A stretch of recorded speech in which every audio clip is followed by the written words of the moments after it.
Ladies and gentlemen, welcome to this basic cards training video. My name is Mundi, or actually my name is Guðmundur Kristjánsson. I could do a series of training tutorial videos on how to pronounce that, but let's just stick to Mundi for now. So I'm one of the developers here at 1939 Games, and I'm creating this little series of videos that are intended to help new players take their first steps in deck building in cards.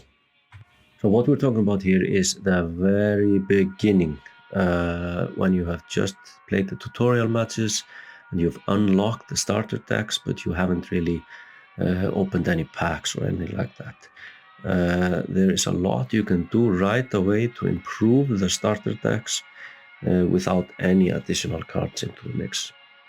And I wanted to share some tips and tricks with you guys on how to do that. So I have here this account, brand new account. I've just, like I said, unlocked the starter decks. I've actually opened like 4 packs, the packs that you get for sharing your email address and a gift pack you get when you open up the game. But that's all. The decks that we're going to end up with are of course not going to be extremely powerful, but they will still be considerably more powerful than the unedited starter decks, and they will help you start out doing your daily missions, early achievements, and scoring some wins against other players in these early games. But before we dive into the actual starter decks and start playing around with them, there are a few really basic deck building concepts in cards that I would like to mention first. The first concept I want to mention is the credit curve.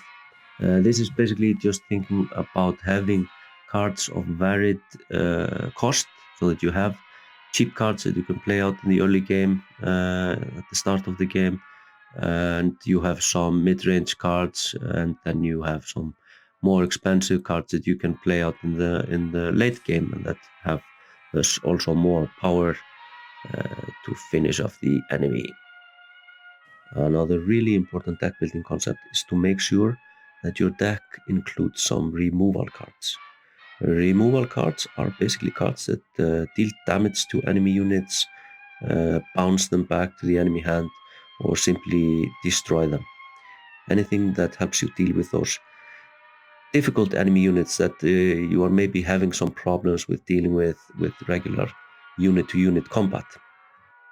And last but not least, we should think a little bit about card advantage or drawing power. Because having an empty hand in cards is usually not a great idea, and you should try to avoid it at all costs. So this is why it's quite important to try to include some cards in your deck that simply allow you to draw more cards. So in the next few videos we will be diving into each one of the 5 starter decks and looking at how we can improve them slightly. To do this, because we don't have any additional cards from each of the nations, we will need to add an ally nation. That's the only way to start improving the starter decks from the very beginning. So this is simply done by going into the deck menu, and instead of going directly to the starter deck that we want to edit, we go to new deck. We create the starter deck again, but this time with an ally. So you just start by dragging all the cards from the starter deck into your new deck, and then we start playing around with removing some of those cards and replacing them with some more useful cards from the ally nation. So that's it for now, guys. I would like to thank you for watching, and I hope you check out the other videos in this series. Until then, ciao.